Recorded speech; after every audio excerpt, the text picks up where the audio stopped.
Hello and welcome to the Service-Based Business Society podcast. I am your host, Tiffany-Ann. On our weekly episodes, we will dig into everything you need to know about scaling your service-based business without losing sleep.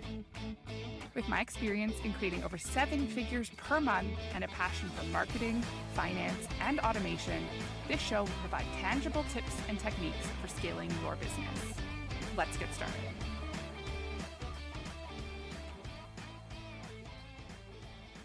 Welcome back to another episode, guys. Today we are going to chat about the little black book that changed my life. And no, it has nothing to do with dating, but I had a seriously life-changing moment at a business event last week. And it really all comes down to this book that sells for $997. And it changed my life, and I haven't even read it yet. So let's dive in. And, it's the last episode of our SEO series. Today, we will be touching on some of the SEO pieces, wrapping them up. We have to talk about the little black book. Last week, I went to a conference, and the conference is about 45 minutes from my house, and my goodness, if it was not a day. I am running out the door to get there. Time is in short supply, packing every single thing into the moments. I had started my meetings 6 a.m. in the morning so that I could be done in time for the afternoon in order to be off. Well, I walk out the door ready to go,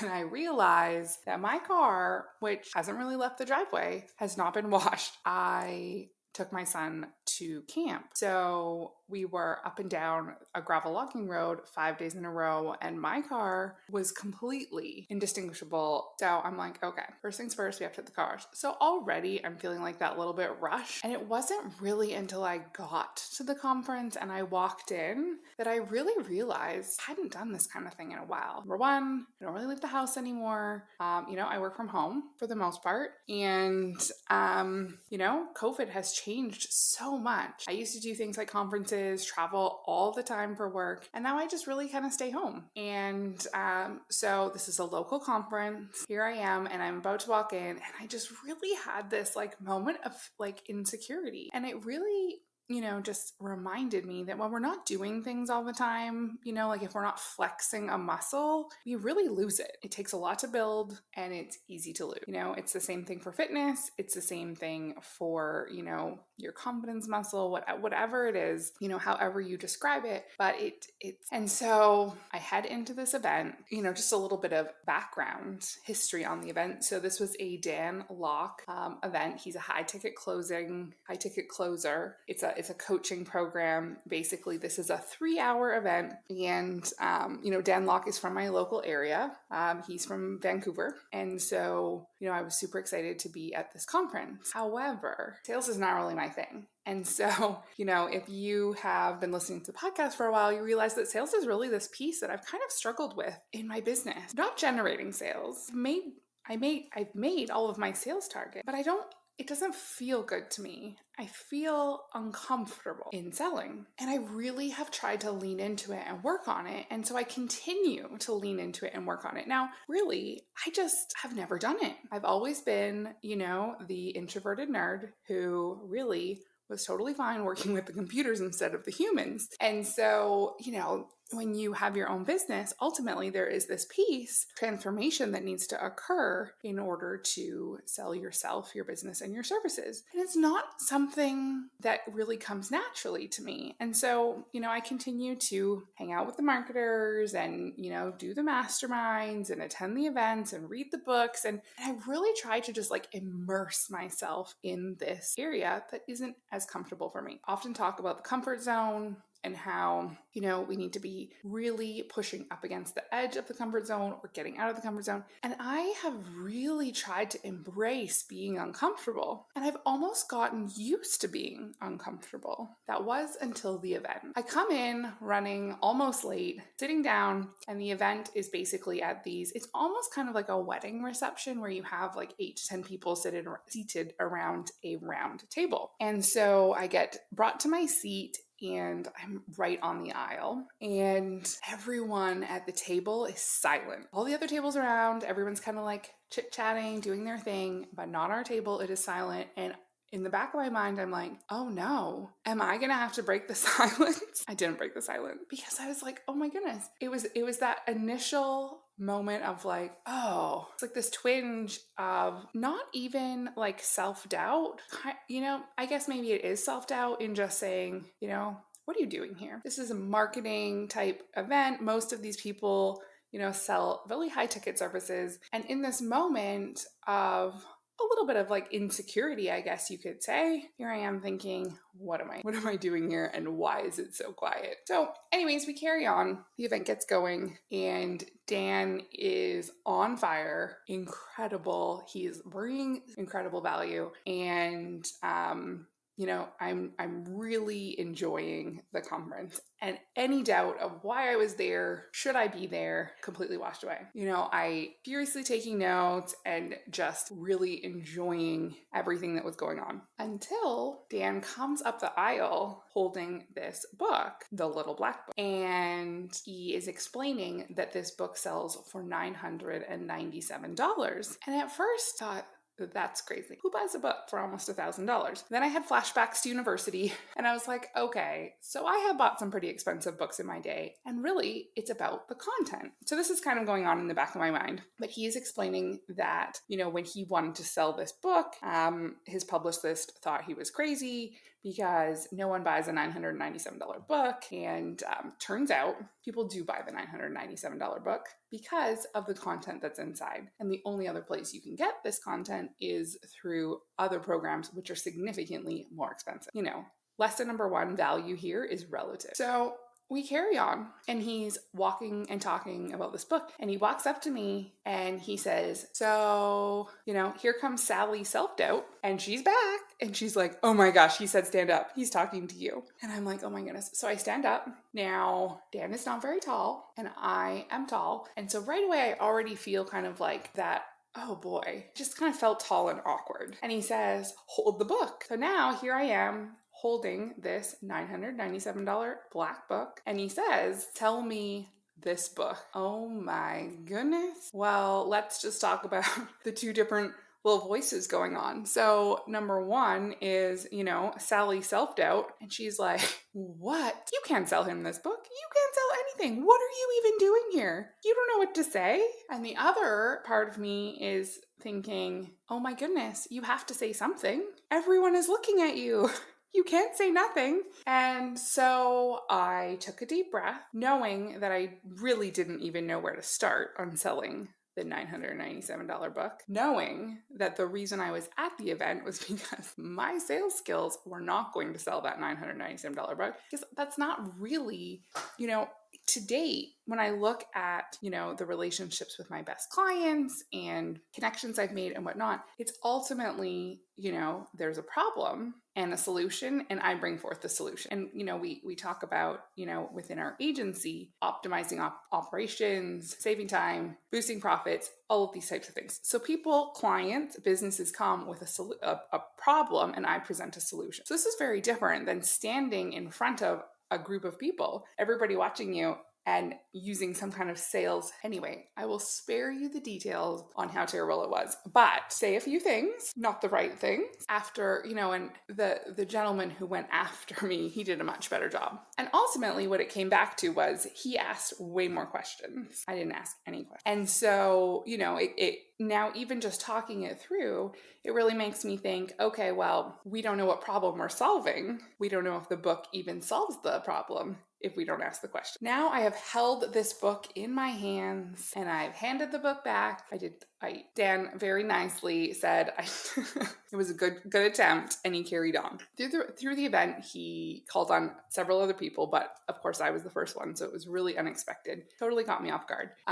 But so many lessons learned here. And number one, it is being willing to be uncomfortable and feel like you're making an idiot of yourself. I don't even know what the alternative was to speaking in that moment, but I connected with Dan in that moment. I held the book and the short version is, I ended up connecting with Dan after the event and ended up with a copy of the book signed, and I'm working through some of these pieces. He has another event in Vancouver in September, so I'm going to be attending that event as well. And so overall, this moment of holding the book and really realizing that it was such an uncomfortable moment. So many things positive things came of it. And so it only further exemplifies that being uncomfortable is where the positive things happen. And realistically, if you keep doing the things in your comfort zone, you're going to keep feeling that same result. I ended up chatting with a few different people about this moment and how much it just really had changed things for me. And,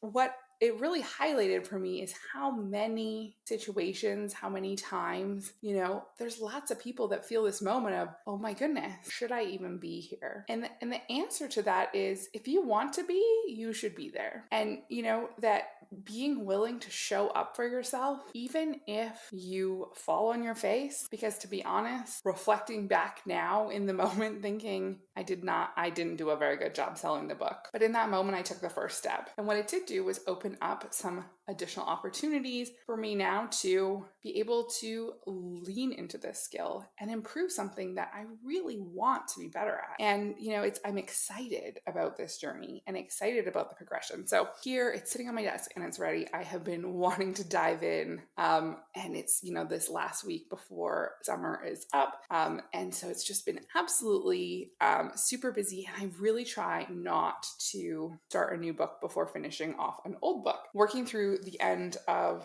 the last book, and this little black book, it sits on my desk, and it really just is this reminder of I'm being uncomfortable and being willing to be uncomfortable. And so, I encourage you, continue to push through discomfort, continue to do new things and things that you never would think that you would do. I was recently chatting to someone on LinkedIn that I hadn't connected with in a long time, and they were shocked that I had a podcast. They said, I keep seeing these little clips and things of your podcast.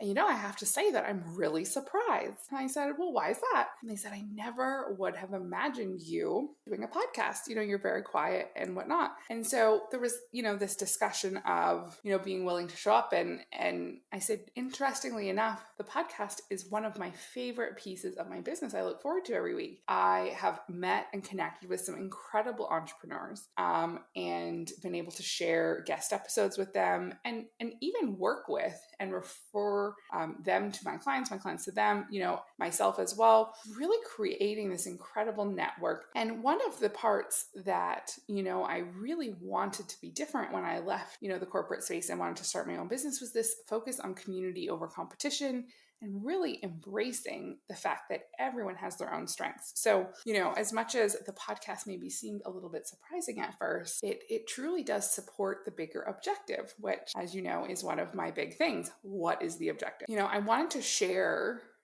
this story with you. It's a little bit vulnerable, talking about my insecurity and also kind of pushing through those moments and even, the challenges and whatnot that I work through on some of these selling pieces. It's not necessarily what comes naturally to me. And ultimately, you can only, as a business owner, you can only offer your very best skill, your very best talent, whatever that is, if you can sell it to someone. Every person is doing some sales, even as I was learning at this conference, if you have kids, you're selling. If you have a partner, a spouse, perhaps, you're selling. If you don't have a partner, you're selling. If you have a team, you're all of these different pieces, you are still, using, and sales, it feels a bit like a dirty word. It has this connotation of like used car salesman, but ultimately everyone is selling. And so it's breaking through that word and going after it. Wanted to share, hopefully you see some value in my story, and we'll keep you posted on the event that is coming up and as well on the book. So the book, if you want to look it up, is called The Closer's Black Book, 2nd edition, and it is by Dan Locke. He is an entrepreneur based out of Vancouver and, has a huge social media following, very successful. And so I encourage you to. So we're going to continue on from here, and we're going to chat and lean in, to a few more SEO and, really 5 tangible tips to implement that you can benefit your business SEO. And so we can carry on, and this will be the conclusion of our SEO series. This will be the conclusion of our summer SEO series because, this is our last episode of the summer, and then we are kicking off into September. And it's ultimately this, we touched on it last week, where there's this new energy, there's lots on the go, and really time to use that energy, the willingness to be uncomfortable, and everything that you've thought of and learned. And it's time to really dive in, implement, action the items, and we'll be focused on budgeting, OKRs, KPIs. I feel like that's a little bit of alphabet soup, but our objectives, our key performance indicators. We'll be doing, talking about some budget stuff and planning as we wrap up the end of the year. So, stay tuned for some of these bigger corporate, corporate planning type. Stay tuned for, this direction as we shape up towards the end of the year. So we're going to, wrap up today with 5 tangible tips for our SEO. And this, of course, builds on our first 2 SEO over the last several weeks. Number 1, we really want to talk and think about what is the same. And we see it over and over again where, we've got a business named one thing in one place, and then you've got, a slightly different version on Facebook and a slightly different version on the Google My Business profile and a slightly different version. And I mean exactly the same. If you think about it from a, data computer perspective, when it kind of comes back to that. I always laugh because, I think back to Sesame Street and, one of these things is not like the other. It's important that we're matching exactly. You do not want to be adding additional, what's called keyword stuffing, especially places like your Google My Business profile name. This is not, acceptable. It's against Google's terms of service, and you can get reported for adding additional keywords. So if you said for your Google My Business profile, it's Bob's Mechanic Shop, that's your name, and you said, Bob's Mechanic Shop, Volkswagen service in Denver. That's against Google's terms and conditions, and can cause you some significant concerns for your business. It's also not great for SEO. You want to make sure that your phone number, this includes on what I would consider those more B-list sites that are great for backlinks and citations and whatnot, things like Yelp and MapQuest and all of these different options. You want to make sure your phone number, your email, your address is the same. If you move your business, you need to update your address everywhere. If you change your phone number, you don't want to have anything that is confusing. You want to make sure that all of your records are the same. And so that means that if you have a business that is, on Smith Street, that, you're writing Smith Street the same way. If you have a business that is, and company, don't use the and symbol sometimes and the full word others. You want it to be the same. So that is tangible tip number 1, making sure that everywhere your information is, it is one cohesive. Tangible tip number 2. So we're going to talk a little bit about and knowing where we want to use keywords and where we want to really be focused more on that authentic. Depending on your brand, depending on what you have going on, sometimes, some of the content you put out is truly more about, your potential audience or your current audience furthering the relationship. These are people that already know about your existence, and now this is helping progress those people through the customer journey. This is very different than people who don't know you exist and are potentially looking for a business just like yours on Google. Maybe they have a problem and you are presenting a solution. So you want to use a good balance of both. And so doing all content that speaks only to your current clientele doesn't really help grow your business, and only doing content that is really keyword focused comes across as feeling, and I don't, maybe cold's not the right word, but it comes across as just, people enjoy the story. People enjoy connecting with a person and a story and a journey. And so, making sure you have the appropriate blend of content. And that also comes down to the appropriate blend of content in terms of, are your social media posts speaking to, different groups? If you have multiple ideal clients, are you speaking to each of those clients at different times? Or are you giving a good blend of educational content, entertaining content, and those direct promotional type pieces of content? You don't want to be only selling. I was recently at the fair, and they have it's kind of like a home exhibit. It's the kind of place where you buy the mop, you get the set of knives, and if you buy now, you get the cloth, and you go to the next place and they've got the steam mop, and then, my goodness, so many massage chairs. And you don't want to feel you are running all the content all the time, that it's like, buy now, get those knives for free. It doesn't any kind of loyalty or relationship. And so we want to make sure that we're creating this good blend of content, offering value, but we're also being entertaining. We are, asking for the sale. Don't be afraid to ask for the sale. It can't all be purely entertainment and educational, but it comes back to that blend. So, tangible tip number 2 is make sure you have a blend and that you are hitting all of your objectives with the content that you're putting out online. Tangible tip number 3, when it comes to building domain authority, backlinks, all of these different types of things, there are so many different ways. You are an SEO professional, or you are, connected to someone who can assist you with this. This is an area where I really recommend outsourcing. Those who are experts in this area can produce results so much faster. You can do lots of research online to figure out how and where you can get different citations and different backlinks and all of these different pieces for your SEO to really drive up that domain authority. But at the end of the day, someone who is experienced in this area will be significantly more efficient. So, don't be afraid to source additional support for specific areas, and be mindful that your time is not free. And if you are doing some of these pieces yourself, you are taking time away from other parts of your business. Okay, tangible tip number 4. So I recently had, a client, and we were working through some website changes, and